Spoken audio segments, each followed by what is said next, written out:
I want to be forever young.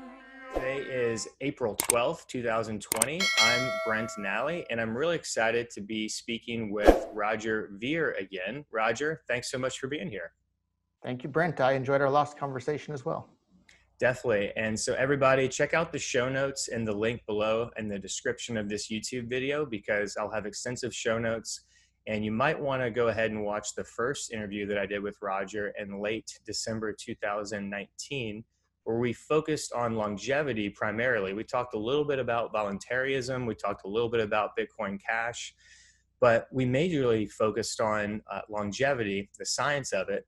And I am kind of a super fan of Roger's. I've watched pretty much every YouTube interview I've found of Roger over the last few years. And I watch all the Bitcoin.com videos, and I've heard Roger bring up, longevity and his interest in that a few times. So that's what kind of made me reach out to him, because I interview longevity thought leaders on my YouTube channel primarily.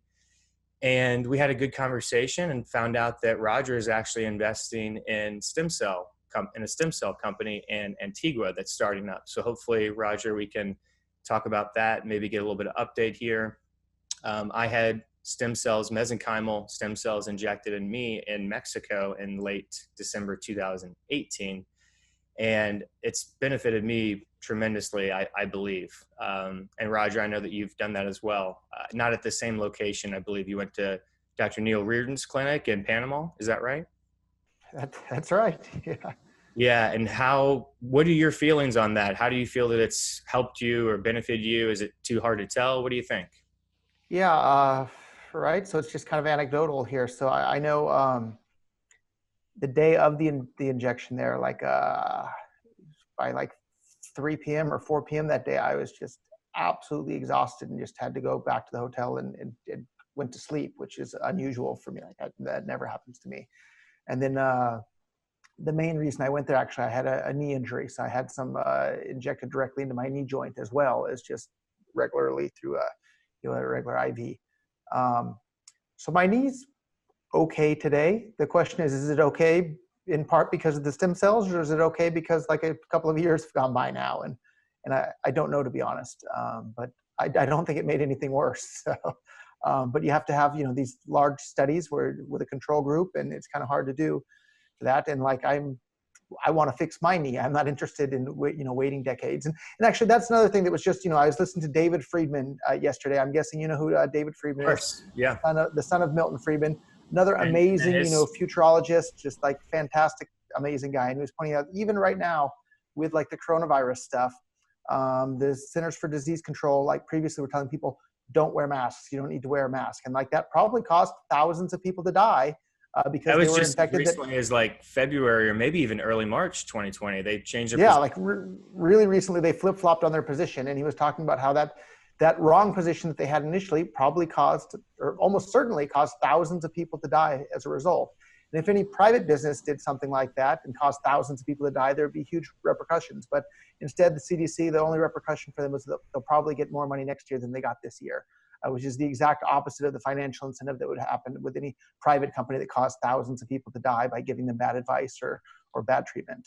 So we got sidetracked a little bit there, but yeah. So that really good point, Roger. This interview, what I wanted to talk about is, first of all, I plugged the first interview for a reason. We're going to get into longevity and how COVID-19 is specifically killing. The morbidity and mortality rates of COVID-19 are drastically higher for people with higher chronological age, but really biological age as well. And we'll talk about the difference between your biological age and chronological age. We'll get into that. Just real briefly, obviously, your chronological age is not going to change. That's the day you were born, and we can't go back in time and change that. But your biological age can be influenced, and we have many different ways to measure people's biological age. Probably the Steve Horvath clock is the most respected one at the current time. It's invented by a guy named Steve Horvath in 2012. He's a professor at UCLA, and it has to do with DNA methylation.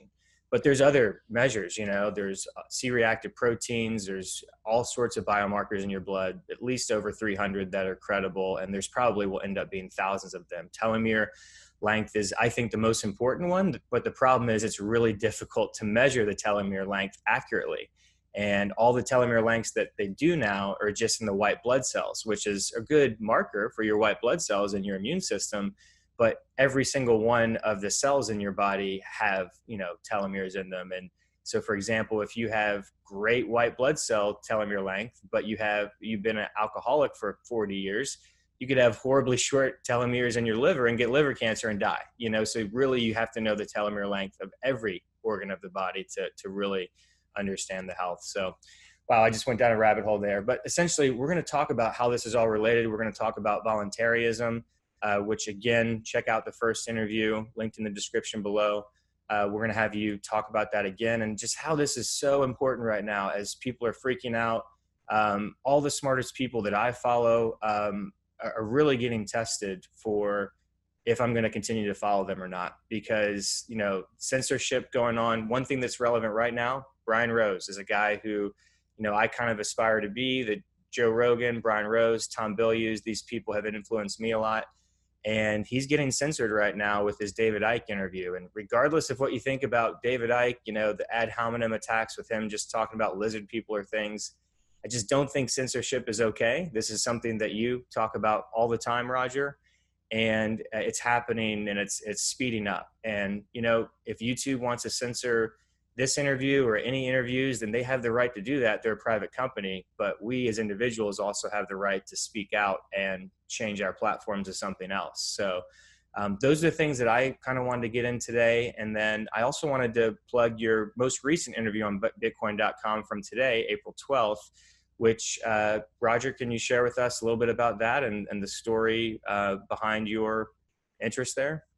Yeah, so it's kind of hard for me to believe that the last 7 years went by that quickly, but about 7 years ago, I donated over $1 million worth of Bitcoin to the Foundation for Economic Education. So that was back in 2013, I made that donation. And I made that donation to them because as a young man, I wound up with a subscription to their newsletter. This is kind of back before the days of the internet. And so this is a physical, like booklet magazine type thing. It was too small to be called a magazine, but it was longer than a letter. So it was a booklet they'd mail out every month called The Freeman. And it had all sorts of really interesting articles in there. And it really shaped my view of the world and helped me understand economics better and helped me understand the origin of money better. And so I attribute to the Foundation for Economic Education a large portion of the reason why I was able to understand and appreciate Bitcoin so much earlier than just about everybody else. So back while everybody else was laughing at it and saying, oh, stupid internet money, I was there saying, no, look at this. This is one of the most important inventions ever. And so that's why I chose them to make that, donation of over $1 million worth of Bitcoin. It was over 1,000 Bitcoin. It was 1,000 Bitcoin, which today would be worth somewhere in the ballpark of like $8 million, $7.5 million today. But I still appreciate them. And in fact, I just emailed them the other day because I noticed they hadn't updated their website. They were only accepting the BTC version of Bitcoin on their website for donations. And I mailed them and I said, hey, I'm the guy who sent you guys over $1 million worth previously. The cryptocurrency vision that had me so excited back then in 2013 when I made that donation, it's no longer called Bitcoin. Today it's called Bitcoin Cash. So I would like you guys to add Bitcoin Cash to your website so that people can send you Bitcoin Cash donations. And then they replied within, I think, like half an hour or really quickly. And they said, okay, it's already live on the website. Not only did they put their Bitcoin Cash donation on the website, they actually put it ahead of the BTC version of Bitcoin donation address on the website. And you can donate whichever one you want over there, but it's interesting that they'll receive more of the money that you send them if you send it to them in Bitcoin Cash because the transaction fees are lower and the transactions are more reliable. And that's, there's countless other videos I've made on that topic out there. And faster, yeah. Yeah, but if you want to know the simple details, Bitcoin Cash is faster, cheaper, and more reliable than what everybody's calling Bitcoin today. So Bitcoin has the name recognition and brand and network effect that were built up by people like me, but the actual technology that has the ability to bring more economic freedom to the world and therefore increase people's lifespans and make everybody's life better all over the world. Bitcoin Cash has that technology. BTC version of Bitcoin has been morphed into some, I feel like a bunch of statists that support censorship basically hijacked the project and are still engaging in their censorship to this very day because they see it as a way for them to get rich and get more fiat later, whereas I see this as a tool to bring more economic freedom to the entire world by disempowering government's ability to be able to control people. And in fact, on a related note, but from a totally separate path, just earlier today, or actually he sent to me yesterday, but I had time to read it today, another guy that's doing research on me in regards to in regards to his, he's doing a article on me, or a book of some sort on me, about my involvement in Bitcoin. But he looked up, my grandfather was writing articles for the Freeman, and this great quote he has here is just right in line with what's going on today. And let me pull it up here. I should have had it ready in advance, but no problem. yeah. Well, while you're pulling that up, I'll just say that the Foundation for Economic Education is only something that I've heard about from you and in other interviews, and it's fantastic that you've donated to them. And honestly, that's how I've chosen to follow specific people. You know, it's their track record is really important. And regardless of what you think about Bitcoin or Bitcoin Cash, you know, it just shows that story you just told, Roger. There's a few takeaways for me. It's take action, right? Go ahead and notify people you reached out to them, and boom, they immediately changed. So it might not have been something they were nefariously or unintentionally doing by only accepting BTC. It just might not have been thinking about it. And now they're accepting Bitcoin Cash. You let them know how you feel. And so that's hopefully what I'm trying to do, and what you're doing every day by making YouTube videos and other forms of content on social media, just to get people to think. And the future is not set. We don't know. We're creators. We're all trying to create the future. And we don't know if BCH is going to go to the moon, or tank, or BTC will. We're trying to get the ideas out there and let people know the facts, and let people make their own decisions. And I'm the guy on like every Bitcoin.com video that says BCH for the win. And that's because I'm trying to get people to think about, like, this is something that I want to happen, but I don't know that it's going to happen. And if we see a better tool, we'll switch to a better tool. Just like Right. today, there's certain supplements that we think, oh, this probably helps extend my lifespan. But if even a better set of supplements come out tomorrow, or a different treatment, we'll switch and start using that treatment, or we'll use that to complement the existing treatments. And the same is true with cryptocurrencies. Yeah, and I see some of your supplements right there. These are two telomerase activators I take. They're extremely weak. This is, according to Dr. Bill Andrews, the guy who literally he led the team that found telomerase enzyme in humans in the mid-90s in Geron Corporation. This is a 14% activation of telomerase enzyme. We want 100%, you know. I'm not just going to be, it's the same thing with all technology, Bitcoin Cash. Like, it should be getting better. We shouldn't just be stuck in our ways. And this is something you say all the time. And I feel like it does get lost on the Bitcoin maximalists, people who don't understand Moore's law. I mean, I sold enterprise data storage for 3 years. I know your memory. And even in just 3 years, I'm sure you saw a huge amount of improvement. And it's a completely different world now, because I did that from 2010 to 2013. So as more time ticks along, the 1 megabyte block limit is going to just be more and more ridiculous. Seems sillier and sillier. Sillier and sillier.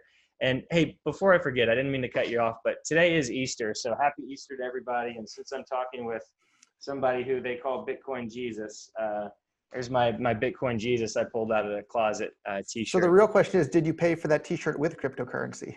I did not, actually. I paid for it on Amazon in 2017, and they did not have an option for it. They still don't. I should have used purse.io.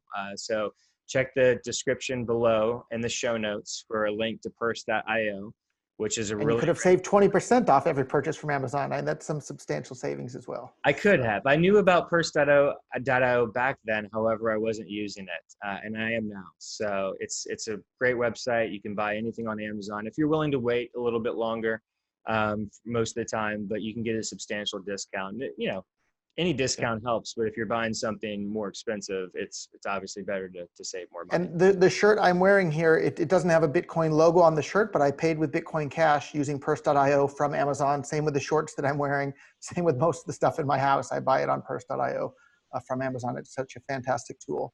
But I did pull up that quote, and it just seems so interesting with everything that's happening with the coronavirus now, and governments trying to control everything in terms of normal business and healthcare.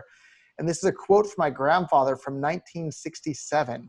And it just seems so, and I just, read it this morning. I never heard it before this morning, but it says, the only difference between a government official and any private citizen is the fact that the government official, in effect, carries a club. How much healthcare can be provided by clubs? And I think that applies so clearly with this coronavirus thing. Like, the only tool that government has is coercion. How much healthcare can you provide with coercion? And I think we need to take a moment and think about that. Like, government doesn't have any resources of its own. It only has it after it uses its proverbial club to take it from someone else first. And so where would we be in a world today in which the private businesses, think about how much money could be made here finding a cure for the coronavirus, right? There's a huge incentive. And in fact, there's another company that I invested in that was doing, genetic sequencing and stuff like that. And they basically diverted totally away from that. And they're working on this coronavirus stuff now because they see the financial incentive to do that. And I'm sure they're not the only ones. And then back before, I was involved in cryptocurrency, I was selling these networking equipment parts, and a lot of them were made by these factories in China. I've had a bunch of them email me over the last couple of weeks saying that they've retooled their factory. Instead of producing fiber optic transceivers or whatever computer parts, they're now making face masks, or they're now making ventilators. Do I want to buy them and become a distributor for these face masks and ventilators and that sort of thing? And it's amazing how important the pricing system is. And if you don't allow the prices to change around the world, that it blocks that signal to the world of what things need to be produced. Because right now, the price of face masks and ventilators has gone up. That the fact that the price went up tells the entire world, hey, we need to produce more face masks and ventilators. Whereas if the government had imposed price controls on face masks and ventilators and said the price isn't allowed to change, that signal would have been blocked. And all these factories that used to be producing, networking equipment, they'd still be producing networking equipment. They wouldn't have received that signal that, hey, they should switch to making face masks or ventilators. And so that's why supporting the free market and being opposed to price controls and capital controls and all these things, it helps make the world a better place for everybody. And, government, all they have is a club. How much of whatever it is that you want can you produce with a club? And I thought that was such a great quote, and interesting that it came from my grandfather, because it sounds like something that these other intellectual heroes like Murray Rothbard or David Friedman and these other guys would say. But it was from my own grandfather, so it felt extra special to me. Definitely. And another great mind that I've been turned on to primarily from you is Henry Hazlitt, and his book that he wrote in 1946 called Economics in One Lesson. You've mentioned this book probably literally hundreds of times in interviews and videos that I've seen. I read the book in early 2018, and it's such an easy read, and a few things stuck out to me. It's 1946, and not much has changed as far as economic law, and in fact, probably nothing. However, these ideas in the book are not well understood by even people who call themselves economists nowadays, because the whole economics field has kind of been hijacked by Keynesian economics, which is, of course, John Maynard Keynes, and it's not more traditional Austrian economics. And so the pricing mechanism that you were just talking about gets skewed so much by all these sorts of little interventions and crafty little things that governments can do with their power. And there's a chapter for each one in the book, Economics in One Lesson, about subsidies and tariffs. And really, the net, I can kind of sum up the whole book right now. Pricing mechanism is the most important thing. Money is like a language, is what Naval Ravikant says. And if you're destroying that language, then we can't communicate effectively. And you destroy it by using things like subsidies and tariffs to give political favors to specific people. So this is politics. Politics is hijacking and destroying everything. And it's just really unfortunate that we have so many people who I respect in so many ways, especially in the longevity community that I'm in, because people who are in longevity tend to be more compassionate people who are thinking more about, taking care of people, and they've kind of devoted their whole life to, I interview a lot of PhDs and doctors and things like that. So they've devoted their whole life to taking care of people, and they put people before themselves. So unfortunately, they've kind of fallen more into this socialism trap. They haven't studied enough history and economics to understand the damage that those ideas really do. And so that's why I'm hoping some of my audience might be watching this interview and thinking a little bit about, the power of free market economics. And Roger, I'd love for you to share. Sum it up, yeah, we have to judge the actions on their results, not their intentions. And we see that, so many times, I'm sure lots of these socialists or lots of these advocates, I'm sure Bernie Sanders has good intentions, but if you look at what the results are of any time the sort of policies he advocates get enacted, the results are horrible. The results are death and destruction and starvation. And so we have to judge these intentions. We have to judge them based on the results, not the intentions, and that's a big thing. I saw it firsthand. There's several medical schools here in St. Kitts, and I was waiting at a local restaurant, takeout place, for the food to come, and I was chatting with another guy there, and he said he's a researcher or a doctor or something at one of the medical schools here, And then he asked, what do I do? I said, oh, I'm involved in Bitcoin. He's like, why would anybody ever use that? So of course I told him about purse.io, how he can save 20% on Amazon. And he just thought that that was the worst thing ever, and that it was horrible because and in his mind, it was this zero-sum game. If you're getting a discount, somebody else is losing out.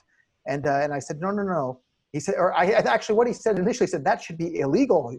People shouldn't be allowed to do that. And I said, why should people not be allowed to do that? And he's like, well, you're taking advantage of somebody. Somebody's selling their Amazon credit at a discount, so you're basically stealing from them. I said, no.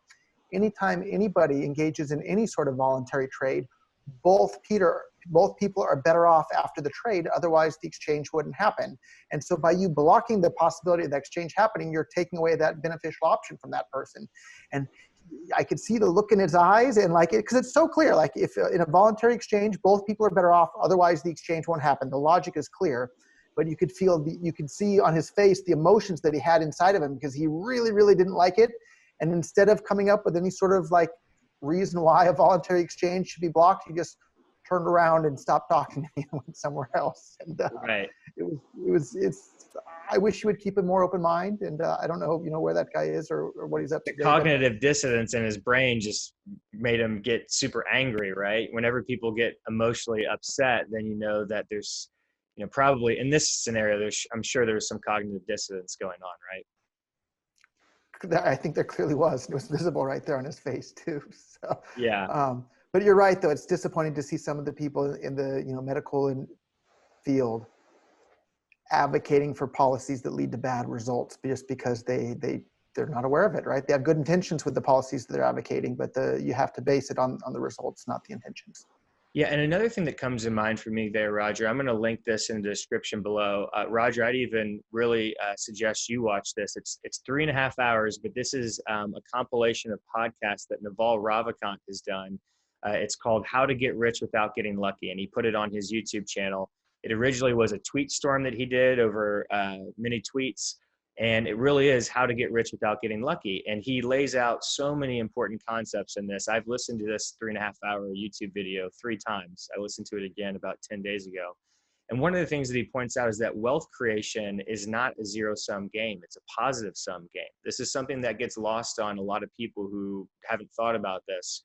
Whereas social signaling or social status in politics is a zero-sum game. And sports is a zero-sum game. Somebody has to win, and that means there has to be other losers by definition. Only one person's going to be president of the US, or most countries are set up that way. And so that means everybody else has to lose. And if you think about everything in life is about the incentive structure of the system. And if you have an incentive structure where there's one winner and everybody else losing, of course there's going to be fighting, and there's going to be name calling. There's going to be incentive for people to put other people down.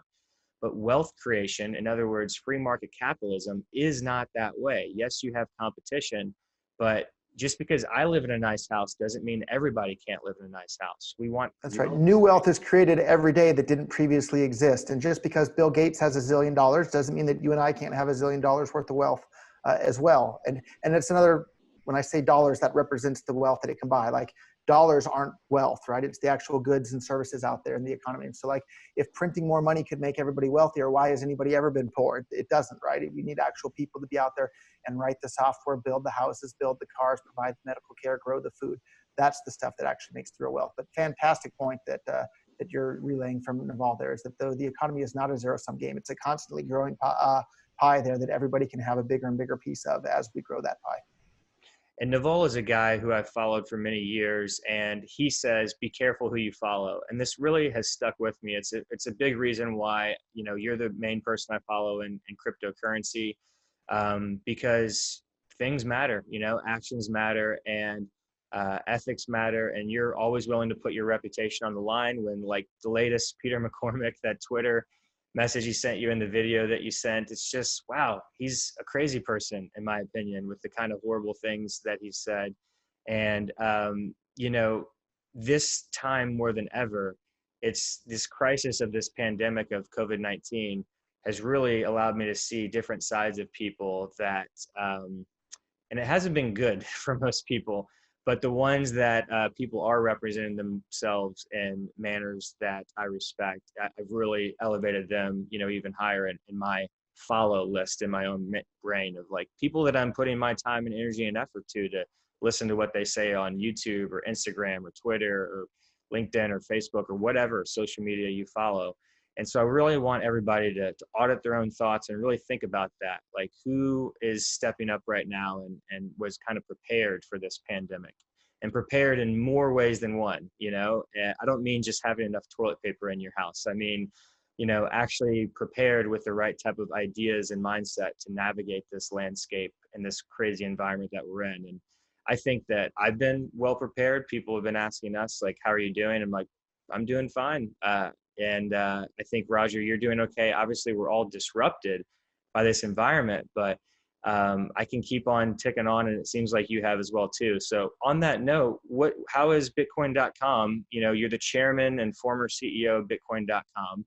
How has Bitcoin.com been affected by COVID-19? Obviously, you're not in Tokyo. It's difficult to travel, but can you share with us how you guys are doing? Yeah, it didn't really have any effect whatsoever. So it's kind of strange, though, in the media. One person says something, then everybody piles on and says the same thing, and nobody bothers to fact check what the first person said. And so we saw that recently, like in the news, there's like Bitcoin.com is laying off, you know, half their workforce because of coronavirus and this and that. And it's like, I released the exact numbers like over the last couple of years. So like from a year ago to today, we're within like 7 people. I think we had like 80 something people a year ago. Now we have like high 70 something people like at the moment. So like, it's just a bunch of fun. And then we have even more people now than we did 2 years ago, and significantly more than we had 3 years ago. So things are going just fine. We did have like a company shake up here a couple of days ago. Stefan Rust is no longer the CEO at Bitcoin.com, but all of that and the restructuring had nothing to do with the coronavirus whatsoever. And it was something that had been in the works for months and months in advance. It's not like it was something that just came out of the blue. And you know, bad news sells, or sensational news sells, and the news media organizations within cryptocurrency are starting to seem to be almost as bad as the traditional news media, which maybe is a sign that cryptocurrency is entering the mainstream if the crypto news media is as bad as the traditional mainstream media. So yeah, everything's going great though. We've released our Bitcoin Cash Register app a while ago. There's a major update for that that's almost ready. We just launched gifts.bitcoin.com, which makes it super, super easy to give anybody Bitcoin Cash that hasn't ever had it ever before. That's something that's no longer possible to do on the BTC version of Bitcoin because of the high fees. Our wallet's getting better and better. We just had a fundraiser. We raised over $50,000 from the general crypto public to pay for a security audit on Cash Fusion, which will give Bitcoin Cash transactions. They'll make it basically just as private as any of the most other private cryptocurrency coins out there. The number of potential mathematical possibilities of your coins being mixed with somebody else's are more than the number of atoms in the entire universe, right? So any of these yeah, that sounds pretty safe, right? Any of these blockchain analytics companies that are trying to spy on you with that, like it's more atoms than the total number of atoms in the entire universe. Like you're good to go at that point. And so like, long story short, we're making awesome progress of building the tools to enable more economic freedom around the world and put people in control of their own finances, their own lives, and give the ability for people to say no to the other people that want to use clubs against them to get their money and control them and tell them what to do. And that's been my goal from day one. I was initially doing that with what was called Bitcoin. Today I'm doing that with Bitcoin Cash because I think Bitcoin Cash is a better tool today. And tomorrow, if I thought a different cryptocurrency was a better tool to achieve that goal, I'd be promoting that cryptocurrency. So I've never, ever, ever been this maximalist mindset where like, oh, it has to be this one. Everybody should use this one. And everybody that's not using that one, I'm going to be super rude and belligerent towards them to try and force them to use this one. The only motivation those people would have for doing that, rather than just switching to the better cryptocurrency, is if they're just trying to pump that particular cryptocurrency to get rich off of it. If they were genuinely trying to make the world a better place, they'd switch to whatever tool is the most useful. And if they were smart investors, they'd still switch to whatever tool is most useful because you switch before everybody else's switches and then you make money. You go, I don't know if it was Warren Buffett or Bill Gates or some famous investor said, like, you go to where the ball is going to be, not to where it is currently. Warren Buffett. I've watched a lot of Warren Buffett over the years, and I think that was Warren Buffett. And it's so true. So like, you look at the cryptocurrency ecosystem out there right now, you go to where the ball is going to be, not to where the ball is today. And the ball today is at BTC, clearly. But the ball in the future looks like it's going to be places like Bitcoin Cash, Ethereum.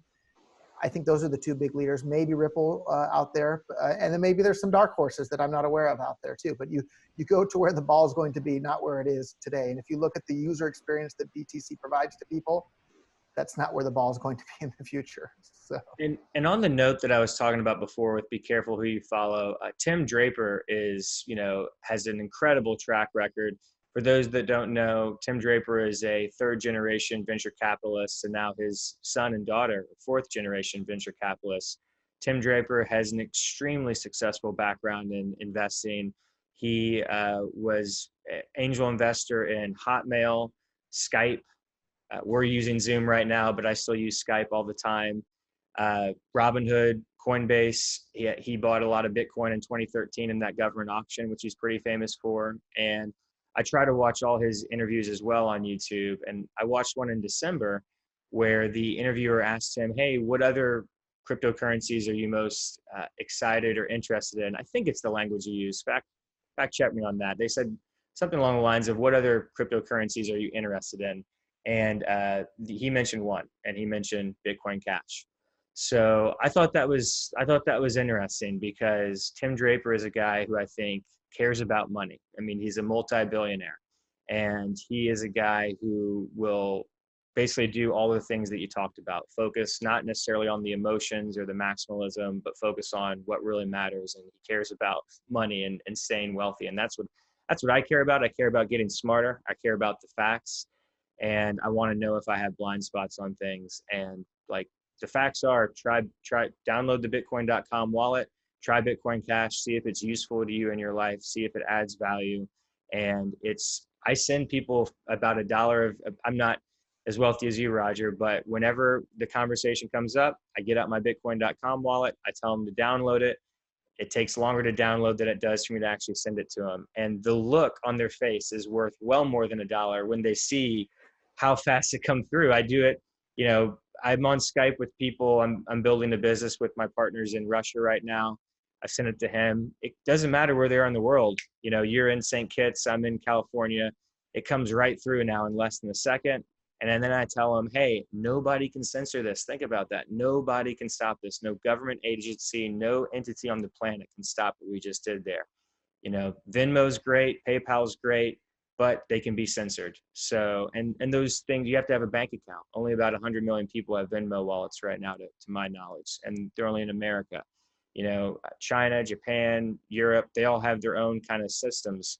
The great thing about cryptocurrencies and Bitcoin Cash is this is global. That's something that is so obvious and simple, but I feel like it's lost on people. This is global. Think global, The more nodes on the network, the more valuable the network becomes. The potential number of nodes on the Bitcoin Cash network is everybody on the planet. The potential number of nodes for Venmo, or at the moment, everybody in America maybe. So the network effect is so important, and cryptocurrencies, because they're global, have a giant advantage over traditional financial systems like Venmo or PayPal or Western Union or these sorts of things. And I saw that same interview with Tim Draper. That really caught my attention. That the one single currency that he named outside of Bitcoin was Bitcoin Cash. And another little related story to that too. So we have this $200 million Bitcoin Cash ecosystem fund that we put together. And initially, the first person that I wanted to help run that and be the partner for that, and I reached out to them, was Adam Draper, Tim Draper's son. So Adam Draper runs Boost VC, which is another incubator there in California. And I reached out to him and said, hey, here's what's going on. We think you would be the perfect partner for this. And his response wasn't no. His response was like, this is interesting. Let me think about it. Let me talk about it. And it took a week or two, or maybe even 3, before finally he just said, this isn't the right time for me to get involved in that. But I thought it was really interesting just how open he was to that sort of thing. And if you go and look at all the early things that Tim Draper said that he made him excited about Bitcoin and made him buy the coins from the U.S. Marshals auction and that sort of thing, he's describing Bitcoin Cash. He's not describing the roadmap for Bitcoin today. So I thought that's another real bullish sign for the future of Bitcoin Cash. Definitely. And fact check me on this too, but I think Tim also said in that interview that it was actually his son, Adam, who got him first intrigued in Bitcoin. Because at first, Tim didn't fully understand it. Maybe this is 2011 or 12 or so. And I think it was Adam that got him intrigued. So, listen to people is the whole point. Keep that learning and growth mindset. And in 2013, Roger, when we were talking about 2013 with the time that Tim had the auction where he acquired the Bitcoin that he did, most of the people on the planet who are now in Bitcoin were not in it then. And they probably thought, well, what's the point of this? It's stupid, it's silly, whatever. And I feel like that same name calling is going on right now in Bitcoin Cash by so many of the Bitcoin maximalists. And what you always say is, name calling is not an argument, which is totally true. And I want people to just look at the actual facts and don't regret if Bitcoin Cash goes up dramatically in the next few years. It won't surprise me personally because of all the facts that I know and the things that I've followed. Whereas to me, Bitcoin isn't as useful as it used to be. I'm not a big believer in just the digital gold thing. I think that that's an aspect of money that's important, but I think that there's other characteristics of money that are really, really important, like cash, like actual using it as a currency, Yeah, and what I've been trying to harp on for several years now is that in order for something to be usable as a store of value, it has to have some other additional use case. And if it doesn't have some other additional use case outside of being a store of value, it won't be used as a store of value. Like, I don't think anybody can come up with a single example of something that's only used as a store of value and its only use case is a store of value and it doesn't have some other additional use case outside of that. Yet that seems to be the path that the BTC is trying to go down to. And I like you said, when you were reading the Economics in One Lesson from 1946, I didn't realize it was written quite that long ago. I just assumed maybe it was written in the 60s. But because it's so good and the language is good, it doesn't feel like 1946. It's really impressive to me when I figured that out, actually. But as you mentioned, though, the rules and the way things work, it hasn't changed at all, right? Like, money works the same today as it did back then. It needs the same characteristics today as it needed back then. And so I think all those things that you can learn from studying the origin of money and how something comes to be used as money does apply to Bitcoin or Bitcoin Cash or all these things. And if you deviate too much from what's useful, people are going to stop using it. And I had that's why the reason I fought so hard for Bitcoin with the scaling wars, because I owned Bitcoin.com and had a bunch of Bitcoin, and it was definitely the front runner at that point to bring more economic freedom to the world.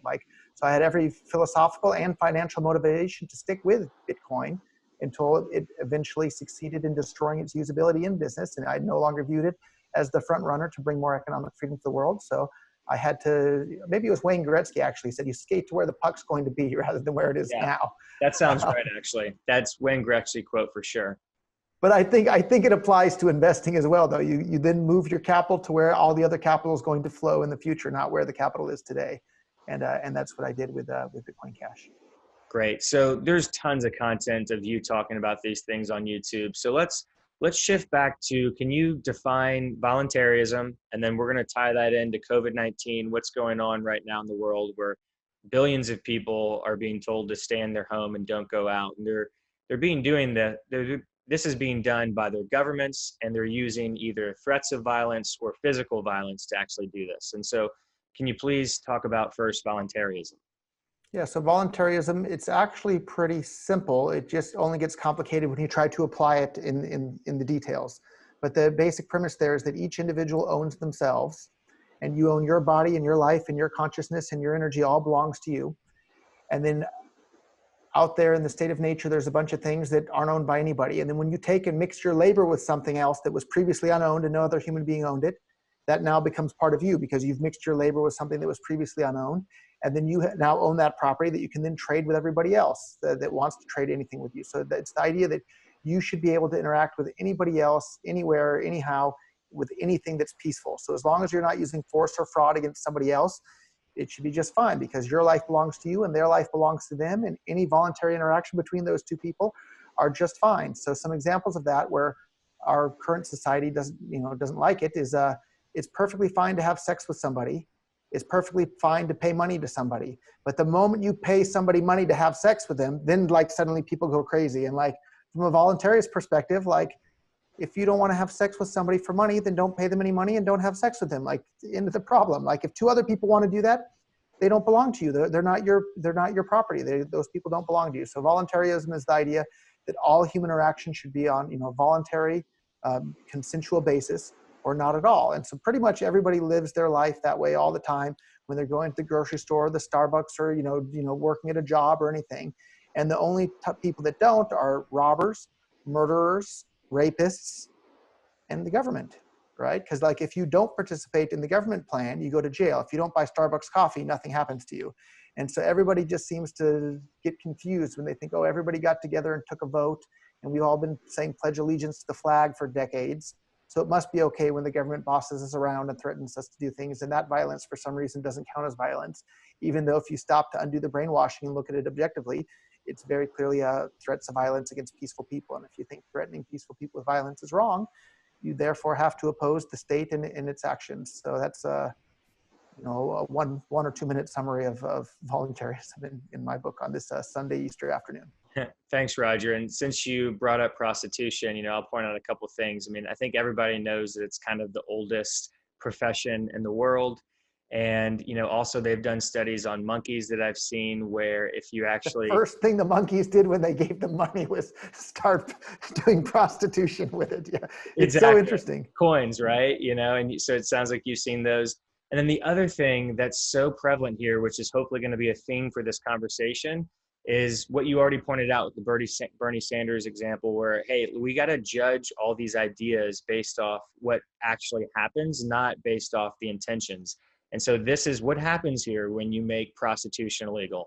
Well, the most poor and desperate people, they're ones who are forced into prostitution, and they're forced to be poor and desperate normally from these socialistic, horrible, type of ideas of making certain things illegal, not allowing people to be free. So then you have police officers normally in inner cities preying on, the poor and the weak who are forced to go into prostitution because they have no other skills and labors because of the whole economic situation where, the minimum wage has been raised so high where they can't get in the job market, and the whole basically criminal justice system where they might not be able to get jobs because they might already have a record. Whereas at the same time, you have in the elite society and the multimillionaire and billionaire society, prostitution is running rampant. And we have people like Elliot Spitzer paying $10,000, an hour for high-end prostitutes. And of course, they aren't called prostitutes. They're called escorts, And so this is just one example of how the elite seem to have the laws, for all the sheeple around the world, all their subjects. They don't apply to them themselves. Yeah. And it doesn't apply to them. And I've seen this happening, right? Let's tie it now into COVID-19. I think it was the governor of Michigan. You're not supposed to leave your house. They're shutting down small businesses. You're not supposed to even go out to get a haircut. And the governor of Michigan, I think, clearly got a haircut. And they asked, hey, why can you get it? It looks like you just got your haircut. Well, I'm the governor. I need to look good well, once again, it's do as I say, not as I do. And that's just a common theme that we see over and over and over with the elite. And that's not okay, right? It's telling you that they don't give a damn about you. They care about, just themselves and their own agenda. So, Roger, what are your thoughts on that in these very strange times of COVID-19? Yeah, again, I was reading some stuff written by my grandfather like 60 years ago, before I was even born.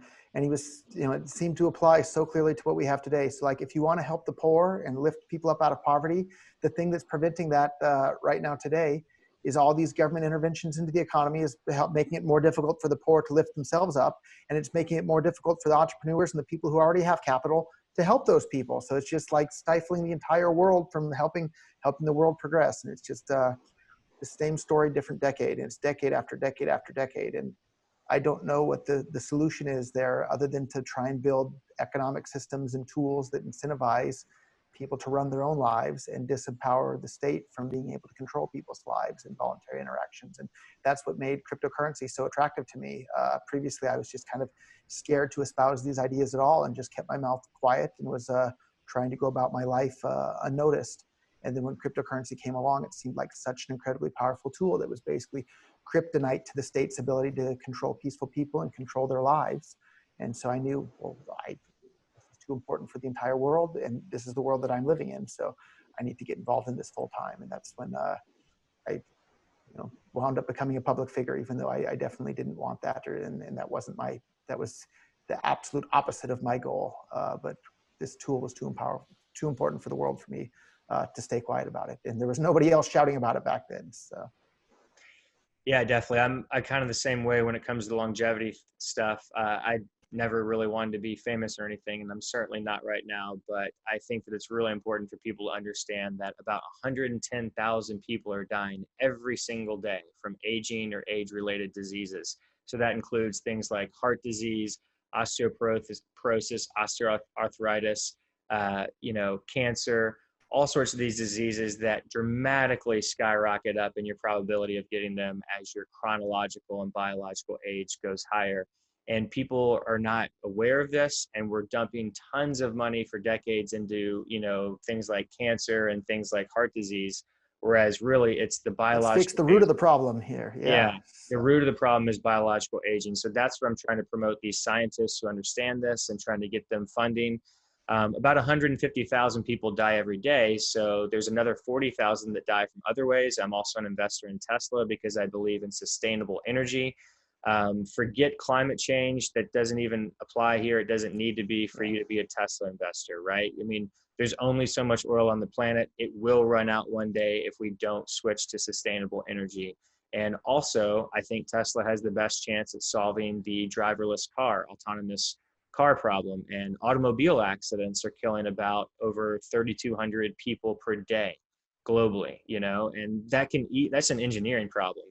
And I believe that the human body and aging is just an engineering problem as well, too. So these are things I'm really passionate about. And as of right now, April 12th, we have about 89,000 deaths, according to World O Meter, for COVID-19.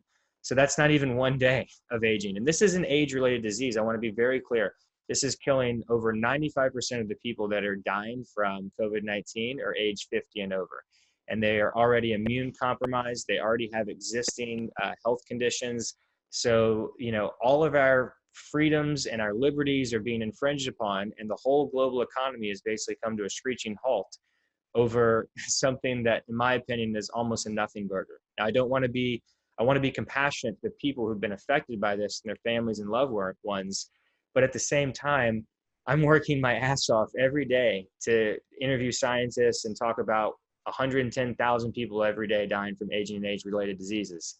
And now this little virus that's basically taking out those people who have very short life expectancies. They're already very close to death biologically. This is COVID-19 is affecting them, and the whole world is losing their minds. And for the things that I know, it's hard for me not to go crazy, because I feel like I have more of this pieces of the puzzle put together than most people.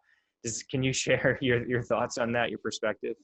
Yeah, I think I'm of a similar mindset. So you have however many people are dying of coronavirus each day. Yeah, it's small in comparison to the total number of people that are dying around the world each day. There's so many bigger problems in the world. And if you look at the proposed cure to the coronavirus, is to basically shut down the entire world's economy. Well, that's going to cause a huge number of people to die too, right? People are It going to already lose their has. jobs. The suicide rates are going to go up. All sorts of crazy things. I think. More people, I had the numbers up previously. I didn't have it ready in front of me, but I think it's more people are committing suicide in Japan each day than die of the coronavirus on most days. I'd have to pull back up the numbers and check that. But that was certainly true as of late March. I saw yeah, that. the numbers are changing each day here, but the solution, the proposed cure to the coronavirus it's like poison you're telling people here, drink poison to cure your stomach ache, right? Yeah, I guess if you drink poison, your stomach ache will be gone because you have bigger problems. You're dead, right? So the proposed solutions to the coronavirus is way more of a problem for the world than the actual coronavirus itself. And it just seems maddening that the entire world has this, one size fits all solution on there. And yeah, is the coronavirus killing people? Yeah, of course. Is it a real problem? Yeah, of course. Is staying at home and having some social distancing a good idea? Sure, probably. But shutting down the entire world's economy for months and with no, end in sight, and then endless money printing on top of that, that's not helping things. That's making the problem worse. So. Yeah, and I think Roger's point, which I agree with, is that why not let the free market and individuals and companies make that decision rather than it being forced on us with violence and threats of violence from the government for us to be forced to stay home in our homes and shut down the global economy. And just to point out the devil's advocate argument here of kind of what I just personally stated, to be fair, the virus is a virus. It is contagious. So it's not necessarily the same. You're not going to catch heart disease from somebody else. So I am sensitive to that. But still, I go back to the argument, fine, if you're worried about coronavirus for you and your family, then keep them at home, right? But the whole point is that I don't think that we need governments, forcing people to stay in their homes, and because it's a slippery slope, right? This goes on for a few days, then a few weeks, then a few months, and then it becomes a new normal. And then we get used to losing all of our freedoms, the freedoms of speech, the freedom to assemble. It's That even one's gone. They're both gone to a large extent, right? It seems taboo to even be talking about these things right now. I know that I'm going to get pushback from people in my community, and I'm going to be like, these are just things that are on my mind as a person who studied history, economics. What's the saying? I'm half Jewish. I've studied the Holocaust, quite a bit, and Hitler. I took public speaking courses. I was a communications major. You can't take a public speaking course without studying Hitler. I mean, he was very, very prominent speaker with his repetition, his use of language, his emotions. And he rose to power at a time that economically things were really, really bad in Weimar Germany. And he said, I'm the solution. I'm going to save you, basically. And the people bought into that. And, once that got built up, the saying is something along the lines of, well, they came for the Jews, but I said nothing because I was not a Jew. They came for the gays, I said nothing. Or something, unions, everything, whoever it was. The point is like, when they came for me, there was nobody left to take me, or there was nobody left to save me because everybody's been taken, right? And so I just want people to think about that a little bit. I don't want us, 6 more months to pass by and we're all, trapped in our homes like hamsters in a cage just because maybe a few strongly immunocompromised people who already had very short life expectancies, who are close to biological aging, taking them from whatever disease, heart disease, cancer, whatever. And people with stage 4 cancer in hospitals are getting counted as death from coronavirus because they caught coronavirus. They were close to death anyway. So I don't even believe all these statistics necessarily. And each individual government, each individual country has their own ways of testing and their metrics, and they have their own incentive structure. And think about the incentives here, people. We already talked about the incentives. If the government wants there to be more coronavirus cases test positive, that's what they're going to get. And you can see how we've laid out why there's an incentive for them to do that, because it's more money and power, political power for them once they can control you even more. So I just want, and this isn't true for every single leader of a country, every single head of state, but some of the more authoritarian dictator type countries, they definitely do think about this, and they are taking advantage of this crisis to get more power for them and less power for the individuals. So I just spoke a lot there, Roger. What are your thoughts on the things I stated? Yeah, I thank you for summing it up so clearly too. Like this, even if staying at home and self-isolating and social distancing, even if all that's a good idea, it doesn't mean threatening peaceful people with a good to do that is a good idea, right? Don't threaten peaceful people to do things. And then if you look at the incentives again, though, too, in the private market, if a business does a bad job of serving their customers, they get less money and they go out of business, right? If they don't do a good job at providing what the customers want, that's it. They go out of business. They don't get any more money next year. If the government does a bad job of achieving whatever their goal is or serving their customers, what happens? They get even more money. It's the exact opposite incentive of the actual free market. So in the free market, the businesses that are the most successful at serving the demands of the customers get the most resources allocated. In government, it's the parts of government that do the worst job and fail the worst that get more money year after year. So it's the exact opposite, the exact wrong incentives. And I think we're seeing that here. Like, did the CDC and the World Health Organization do a good job of preventing this?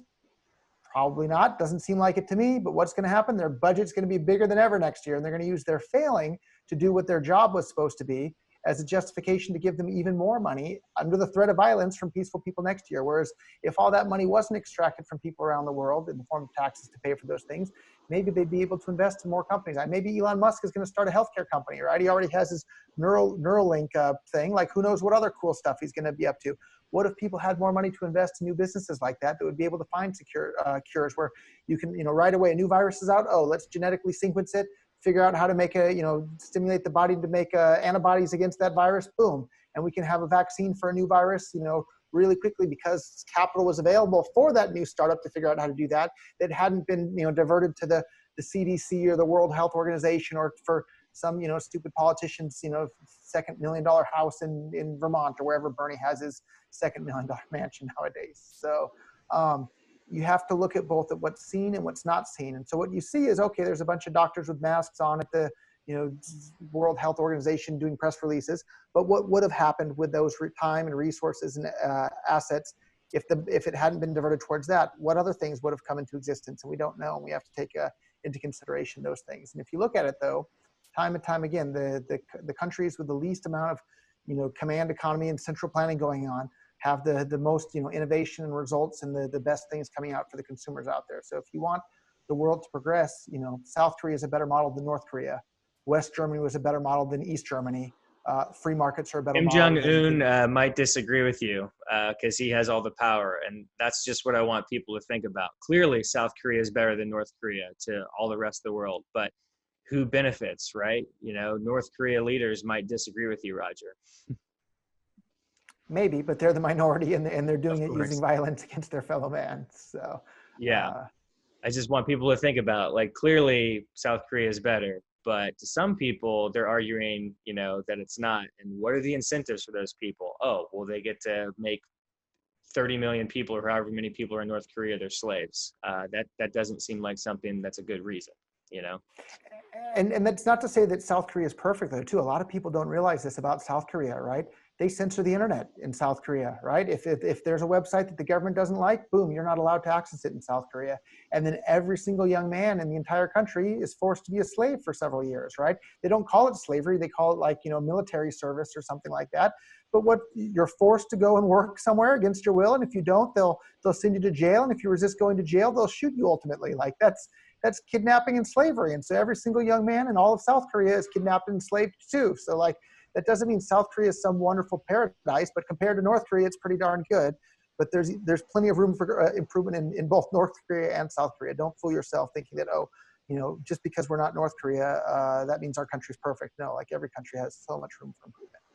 Okay, really great points, Roger. And I just want to set the record straight on a few things that I said earlier. So regarding, Brian Rose and London Real and his interview with David Icke, that was about a week ago. I haven't watched it all yet, but I've watched about half of it. And David Icke was saying some crazy things about 5G and Elon Musk, in my opinion. I'm a huge Tesla supporter and Elon Musk supporter. I think that man is doing more than anybody to make the planet a better place for all of us, to make sustainable energy, electric cars, all of it. And I do not believe in the 5G conspiracy. I am not a physicist, but I try to listen to smart people.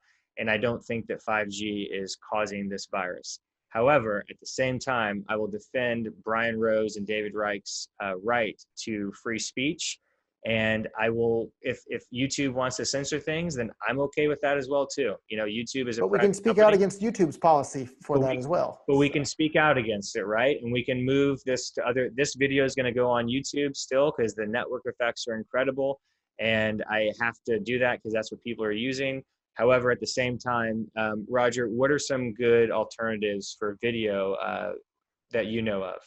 So BitChute is the main one that I'm aware of that's an alternative. There's some other traditional ones like Dailymotion. Actually, I saw a funny post on Reddit. What is it? Pornhub.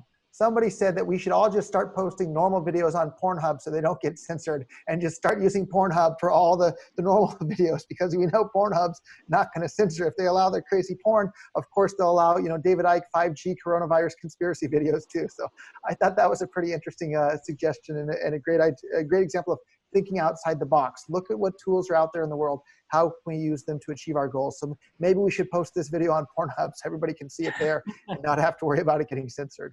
So. That would be interesting. That would definitely be interesting.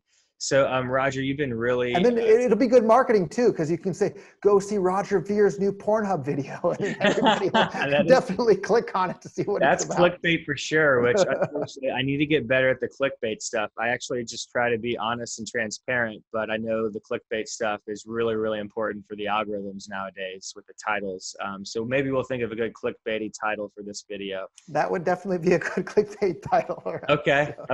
I'll think about that. Roger Vere's new Pornhub video is released or something like that. Okay. I don't know how some of my scientific audience about that. So But they might click to find out. they might Right? click to find out, like waiting for it. When's this going to happen? Um, so Roger, I have a few other things here. So on Bitcoin.com, the news that you guys are putting out is fantastic. You know, I subscribe, I get the emails, and I just read one a few days ago. I like how you have different little paragraphs on there on the Bitcoin.com email, and then you can click if you want to read the full article. So there was one, I'll have it linked in the show notes below, that talked about potential economic catastrophes for the global real estate market. And it had some very interesting points in there. I don't know if you've even read this article, but it talked about how there are people that have 10 and maybe even more Airbnb mortgages. And in this environment right now, think about this, like hardly anybody's traveling. These people are getting crushed. And think about the ripple effects that this is going to have to the global economy. The government can do a lot, right? Especially with their endless money creation. We got to stop calling it money printing. 92% of the fiat currencies globally are digital, and it's governments are moving that to 100. So they're not printing anything. They're just typing in things on a digital Digitally ledger. printing, yeah. Right? Digitally printing. And so, talk about where you think that we're going here economically, and keep in mind things are changing daily. It depends on when you're watching this. Have an open mind, viewers. But Roger, as of right now, with your track record, I'd really respect and like to hear your opinion about where you think things are going. Yeah, the short answer is I don't know.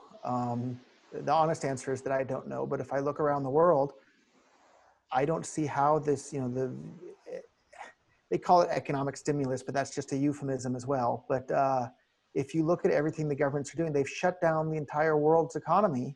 There's nothing to stimulate with all this crazy spending, right? So like, I view it as like they're kind of inspiring the entire world to eat their seed corn, right? Like you don't ever eat your seed corn because you need to be able to plant it to grow more corn the next year, so you have something to eat the next year. And that's what everybody around the world is kind of happening. Like so many people aren't able to go to work. They're not able to produce things. They're just, consuming, living off their savings at the moment. But what's going to happen? And so many people were already paycheck to paycheck to begin with, right? So all those people are in a world of hurt. So like I was talking with another friend of mine who's a realtor, right? And so like he's made a bunch of money. He's just fine. And so he's been, stuck at home with his family for the last couple of weeks, and he's loving it, right? He's playing with his kids and he's doing all this stuff. But he was talking about like he lives in a, fancy neighborhood, and there's the guy that comes around and does all the landscaping for all these like fancy homes, right? Like the guy that does the landscaping there probably isn't a very wealthy guy, right? Probably doesn't have a huge amount of savings. And the government literally told this guy, like, no, you're not allowed to go and mow people's lawns, right? You're not allowed to continue with your business. And like, it's one thing for my friend, okay, I'm gonna stay home for a month and I'll live off the savings that I made. And he's a friend of mine, so of course he had Bitcoin early as well, so he did fine there too. But what about this guy who just has his landscaping business that probably doesn't have a bunch of savings? And the government's now literally telling him you can't go and do that. Like, my heart goes out to this guy. What an incredibly tough situation to be in. And it's not just one guy, it's millions of people around across the country and across the world that are now stuck into that position. And so what's going to happen with that? We need to find a way to help these people, but the way to help people, right, is through actually production in the market, right? You need farmers growing the food. You need carpenters building the houses. You need automobile manufacturers manufacturing the cars. If you tell everybody to stay home and just live off your savings, what happens when everybody's savings runs out? And now the government's printing, checks and giving everybody money. Well, that doesn't mean that new goods have been produced. It's just going to be more dollars chasing the same amount of goods out there, which will have that pushes upward pressure on the price. But the fact that nobody has any money coming other than that will make people real tight with their money and scared with their money, which will push the demand for things down. So I don't know if we're going to have inflation or deflation in the short term. On some things like real estate, I think we're going to see the price, plummet. But on things like food, I think we may see the price go up a lot here. So that's just my flow of consciousness at the moment as we're recording this. And at the end of the day, we don't know for sure what's going to happen. We just have to try and predict the future as best we can with the information that we have available today. And that's what investing is, right? Every single investor is looking at the information they have today and trying to figure out what's going to happen tomorrow, and then they allocate their capital today to best meet those goals for tomorrow and the world's economy tomorrow. And hard assets, I think, are probably the way to go at the moment. Hard assets. So, and gold, I think, is a great thing to have at the moment as well. So I think as much as I would love cryptocurrency to be ready to just take over the world's economy right now, the infrastructure is not in place yet. It's not there with Bitcoin Cash yet. It certainly isn't there with BTC or Lightning Network. It's not there yet. We need to build more tools. So that's my thought. Thank you for sharing that. Yeah, my landscapers came by yesterday here to do our front yard, and I was glad that they're still coming because I don't care about my front yard. I want them to continue to get paid because of the reason that you just mentioned. They're the people who probably need the money the most and need to continue to work. So that's really important. And then, the article that, I read on bitcoin.com yesterday about, the people who have 10 mortgages for Airbnbs. I mean, I can't be clear enough. These are individual people. These are not big companies. It's not some faceless corporation or something. Right. It's a guy and that's his business. Yeah. Right. And they only have so much cash if that revenue just literally stops. I mean, these people probably prepared for, hey, what was going on in their mind was, hey, it's working with one Airbnb. Now I'll do 2, 3, 4. And then next thing you know, they have 10. These people did not think about this pandemic happening, what would happen if the money went to zero, if their revenue went to zero. And I'm sure that this pandemic is going to have crazy types of ripple effects on the economy that we haven't even begin to think about. So I want everybody to be, prepared for that and think about the ramifications of the actions that we're all falling in line to, the hashtag stay home going around social media right now. Again, I get it. And I'm personally staying home because I'm personally set up on video conferencing and I'm building businesses from my home. But you were probably staying home to begin with anyhow. I right? was. And Roger, that ties me to one more thing. I have a wife and a 4-month-old child in here, our first child. And so that's another reason I'm staying home, so I can support them and take care of them. And I'm really starting to get concerned about the world that my child is going to be growing up in. On one end, you have really exciting things like, Bitcoin Cash and cryptocurrencies and the potential that those have to bring freedom and all sorts of incredible innovations to the world. You have the Teslas of the world and technology and, things like electric cars and sustainable energy. On the very end of the spectrum, when it comes to the ideas of just freedom and liberty and just the right to assemble right now that's being infringed upon, the freedom of speech. America was founded on the slogan, give me liberty or give me death. Yeah. And now there's this really slight chance that you might have death, right? If you get sick, right? And because there's this slight chance that you might have death, all the liberty's gone. Like, what happened to the founding principles that America was founded upon? Like, it's just really frustrating. And, I spoke with my family about this about a week ago. My dad's 69. He's in Kentucky, born and raised. He is a corporate defense attorney. He's going to retire soon. He is Republican. He grew up Christian. My mother is born and raised. She's born in Manhattan, lived there the first 6 years of her life, raised in the North. She is Jewish. She has a master's in social work and has worked in the social work field for about 40 plus years. She identifies as a Democrat. I don't think either my mom or dad. It's an odd couple. Yeah, I know, right? I don't think either my mom and dad are Democrats or Republicans anymore because of the way things have gotten out of control in the last, decade plus. I call them more the Democrips and the Rebloodlicans, like Jesse Ventura, because actually they do kind of act like gangs, and they do way more damage than these tiny little gangs have ever done because they're doing it globally. They are gangs. Yeah, they don't just act like gangs. They are gangs. They're just bigger, more organized gangs that wear, nicer clothes and work in fancier offices than the Bloods. And make sure they get haircuts and tell you not to get haircuts. And if you're running a haircut business too, they're going to make sure that they get a cut of your haircut business as well. So. Right. But I think what I was getting at is my mom would sit over here, or I guess my dad would sit over here, and my mom would sit over here at the dinner table every night and have a brother and a sister. They'd sit over there and over there. And sometimes we would go back and forth like ping pong game or something, just listening, to their different ideologies about, everything, economics, taxes, the way society should be run. But at the end of the day, they're still married and they love each other, and love conquers all. And it taught me to have a very open mind and to listen to people and make your own judgments and respectfully, disagree with people. And I just feel like that is a skill set that most people don't seem to have these days, and they could really improve upon to make the world a better place. Because the way that these social media algorithms work, the more I've been learning about this, trying to be more of a, make my YouTube channel successful, is it's just pushing everybody into their own little confirmation bias and their own little bubbles, because you can just go in your bubble and continue to Hear believe your in echo chamber. your own echo chamber. So I hope this particular interview will bring in a type of audience that I've been building of people who maybe aren't familiar with some of these ideas. And I hope that in some way that it gets people to think a little bit differently about some of these ideas. And so I really appreciate you taking this time, Roger. There's a few other bullet points on here I really want to hit. So Liberland, do you have any updates on Liberland? And can you first actually share with the audience what that is?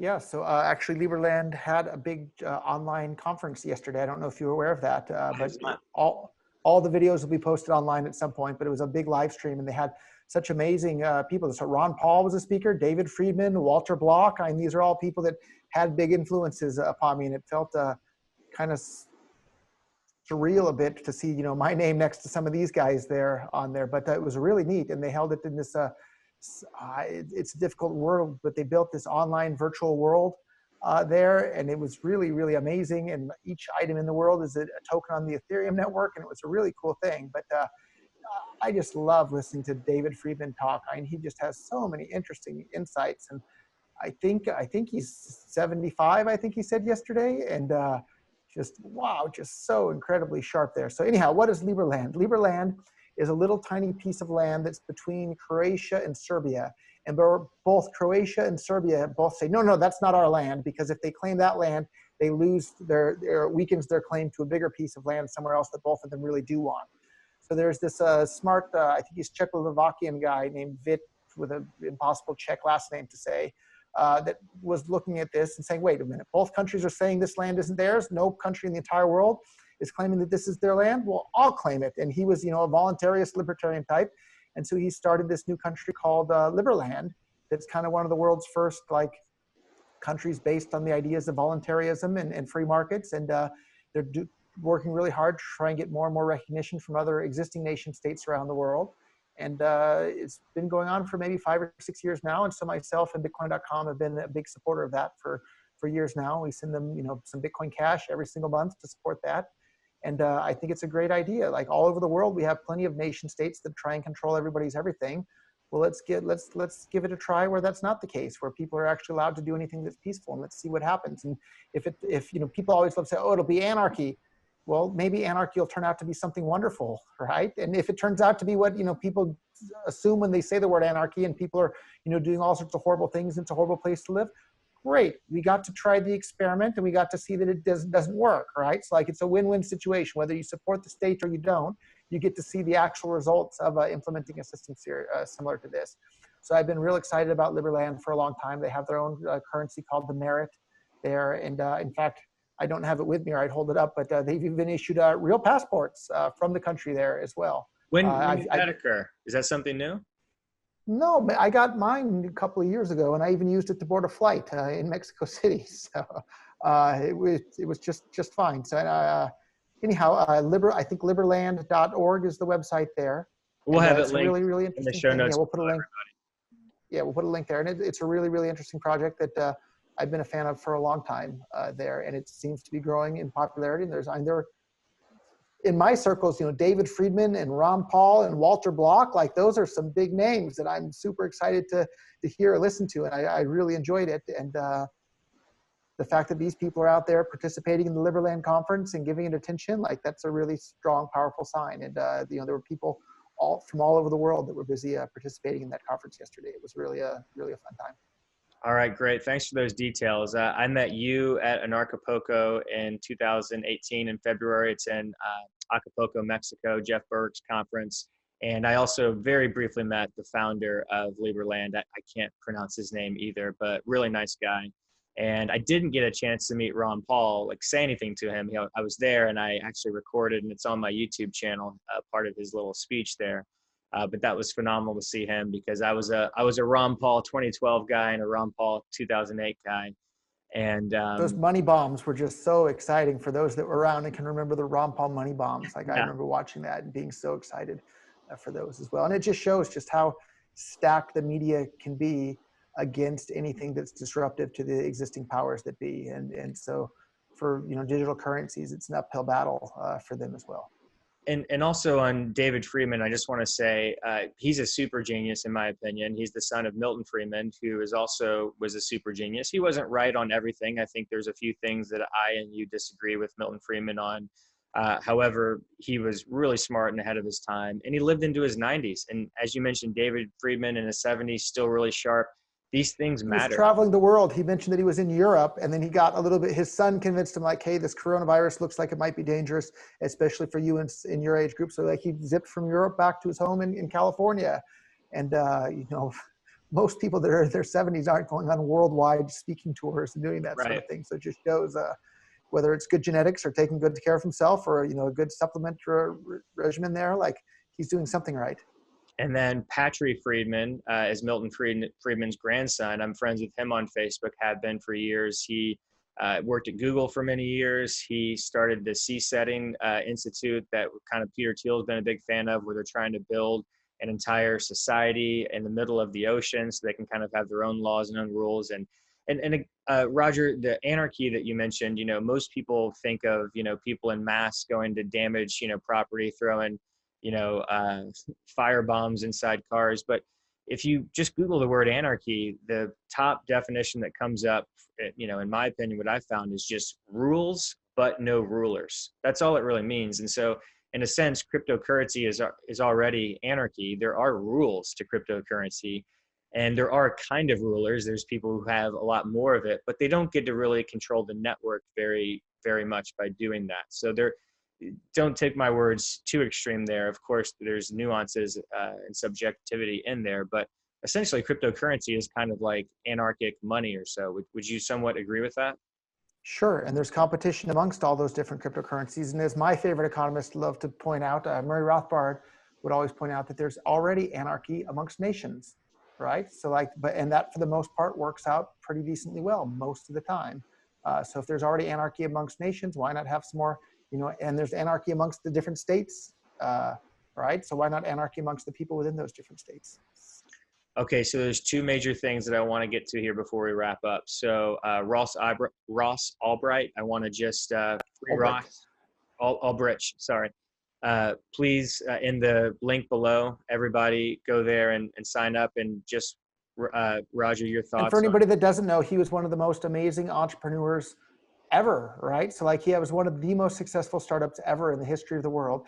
He set up the Silk Road, which allowed people to buy and sell anything that's peaceful, and made it so you didn't have to, you know, worry about getting mugged by a, you know, physical drug dealer somewhere. Because, you know, I think you said prostitution is one of the oldest professions. Well, one of the oldest recreational hobbies in the entire history of humankind has been altering people's states of consciousness, whether it's with alcohol or marijuana or mushrooms or who knows what. Like that's been going on for centuries and centuries with human beings, and it's not going to stop. The drug war hasn't stopped it one bit whatsoever.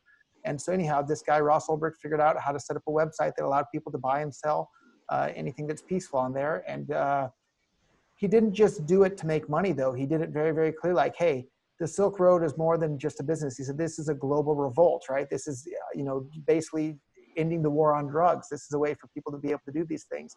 And boy, when you speak out against the state, does it make them mad. They hate it when people, not only did he disobey the state, but he openly didn't buy into their philosophy that the state should be able to control everybody and everything and all of that. And so in exchange for that, they gave him life in prison. They've condemned him to die in prison. This is somebody that never, you know, stole anything from anybody. He never hurt anybody. He literally just set up an e-commerce website like eBay, except for that it would allow you to buy and sell, you know, things like marijuana and LSD and things like that. And so they've literally condemned this guy to die in prison. Because if there's one thing the state really, really hates, is its disobedience to them. I mean, think about it. Treason, right? What is treason? It's disobedience to the state or unloyalty to the state is punishable by death. They're saying that if you are disloyal to the state, we will kill you. Why is treason punishable by death, right? Like, that's just a crazy, crazy world. But if there's one thing that these government employees and politicians and government people hate, is it's disobedience and, you know, pointing out that the emperor wears no clothes, right? The state is just an organized gang of thieves and robbers writ large, and they use violence to get their way, and they're no better than the common street thug. And they hate it when people say that. And here I am saying it because it's the truth, and the truth is more important than people's feelings. And I know, you know, firsthand. So like there's government employees, government agents, government people follow me on Twitter, and they just get furious about the things that I put on Twitter. So if you want to see what these government agents are so furious about me putting on Twitter, follow my Twitter account at Roger K. Veer. And you know, I know firsthand that they're mad about my Twitter account. They've said as much. So, Yeah, but it almost. doesn't matter. The truth is the truth. And if they're mad about it, maybe they're mad about it because I'm hitting a nerve because they know it's true in their deep heart of hearts. But as Mark Twain said, something along the lines of, it's harder to get somebody to see the truth when it's almost impossible to get somebody to see the truth when their paycheck depends on not seeing it. And that's exactly what's going on with all these government employees, is they don't want to see the truth, that they're just part of this criminal gang that's using threats of violence against peaceful people. Because if they saw that and recognized it for what it is, they'd have to quit their jobs and go and find honest work. So that's the end of my tirade for the moment. And you also like to say, just because, you know, they're wearing costumes or something and have a flag waving in front of the building they walk in, it doesn't necessarily mean that they have, you know, power over you, or that they should, or that what they're saying is morally superior. And so another quote that I like, I think this one is attributed to Voltaire. Who knows if he actually said it, but it's something along the lines of, in order to know who rules over you, just figure out who you're not allowed to criticize. Yeah, you know that one. And that's really important. I want people to think about that, right? And right now, what are we not allowed to criticize? We're not allowed to talk about some of the things we've been talking about. Hey, is this okay that the government's just telling us we shouldn't even be leaving our house? I mean, this is just something that my dad's 69 years old, and he's never thought he would see something like this, you know, and I'm not going to be going against the government personally. I have a wife, I have a child, and I don't need to do that. Like I said, I'm set up, I'm fine here. But I am worried about the long-term ramifications of this, especially if this, you know, stay-at-home type measures continue too much longer. But yeah, so definitely follow Roger on Twitter. He's got currently almost 600,000 followers, 597,800 as I'm looking at it right now. Follow Roger on all the social media. Subscribe to his personal YouTube channel and the Bitcoin.com channel. The links are going to be in the description below. And what's really important that I've been trying to work smarter on YouTube rather than harder is actually subscribe, but also click that bell and then click all on the bell to get all notifications. If you really want to, making it harder and harder to get notified, aren't they? Yeah, but I've looked into this, Roger. It's so important for the algorithms. It goes into, like, if you have over 10% of your subscription audience that has all, then your algorithm for YouTube, it's going to feed your information higher in the filter to other people. If you're over 20%, you know, there's these metrics that YouTube has. So I've been trying to learn more about all this because we got to work smarter, right? And another thing that I learned, and I thought I was doing people a favor, I always had the monetization turned off for the videos. But if you have it turned off, maybe was it you that told me this? But somebody pointed out to me. And I was so frustrated to even learn this, and I had to reach out and tell you this because I care about you and the message you're getting out. I don't want to have the monetization turned on, but so you know, I'm only doing this. You want to reach the people. Yeah. The algorithm destroys you if you don't have monetization turned on. And think about it. If you understand YouTube's business model, it makes perfect sense. AdSense is a separate company. They're the ones that are paying YouTube for the ads, and then they're the ones that pay you, the YouTube content creators, for the ads.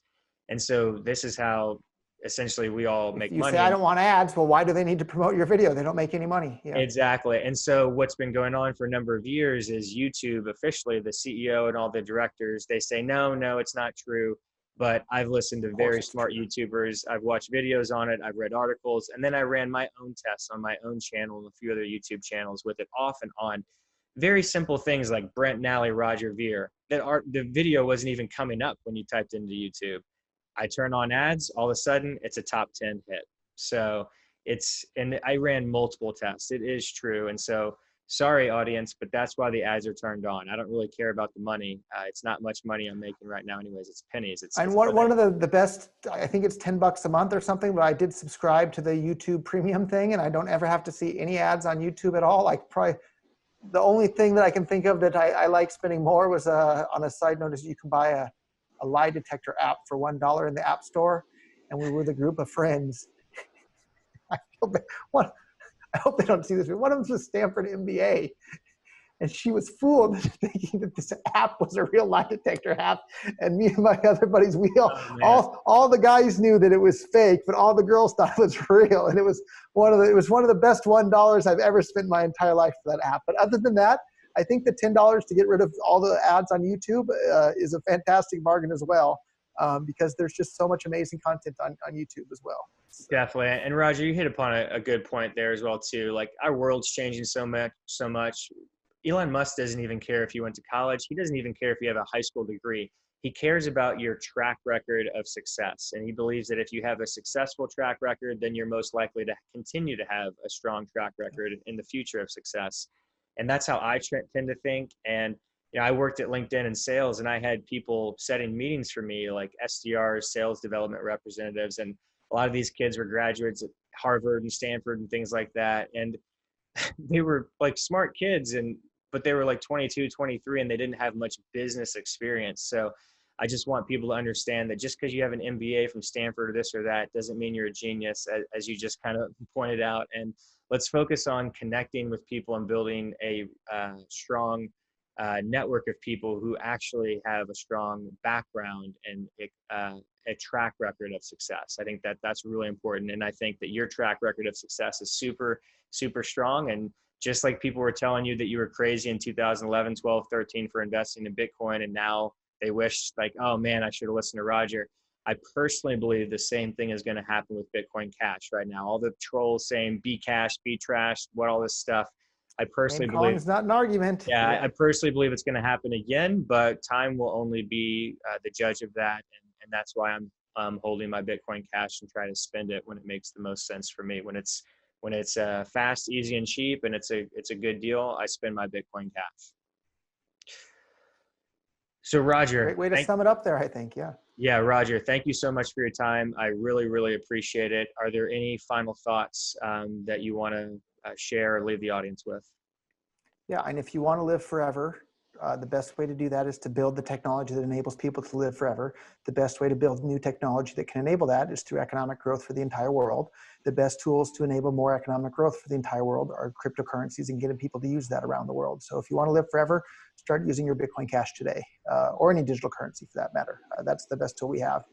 If you're not the actual scientist that's doing the research and development yourself, start spreading Bitcoin Cash or digital currencies. All right, perfect. I've tried, instead of saying forever, I try to say, let's extend our health span and lifespan as much as science will possibly allow.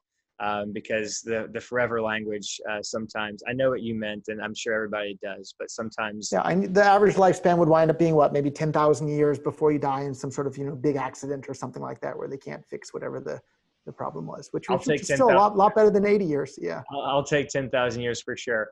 I want to plug one more thing. Last night, I did my first interview as a volunteer for a YouTube channel called Leaf, or lifespan.io. And it's a great nonprofit that's doing great work to promote longevity science. And so I'm just doing long form interviews. Yesterday, I interviewed Dr. Alex Zavaronkov, the CEO and founder of In Silico Medicine. I'll have a link to the description below there as well. And Roger, I just really, really appreciate your time and everything that you're continuing to do. I really want to give you the last word. And can you give any update on your stem cell company you're investing in Antigua? Anything you can share publicly? Yeah, the building's built. A bunch of doctors were hired. They were trying to find a big enough supply of the stem cells to open everything, and then coronavirus came. So everything's on hold in the whole world, right? So we'll have to see what happens when the coronavirus lockdown ends, and hopefully we'll be ready right away as soon as that's over. So, and you'll be able to pay in Bitcoin Cash there, I'm sure, as well. Oh, you'll make sure of that, I'm sure. All right, Roger. Well, thanks so much, and thank you, and we'll see you next time. Thanks, Brent.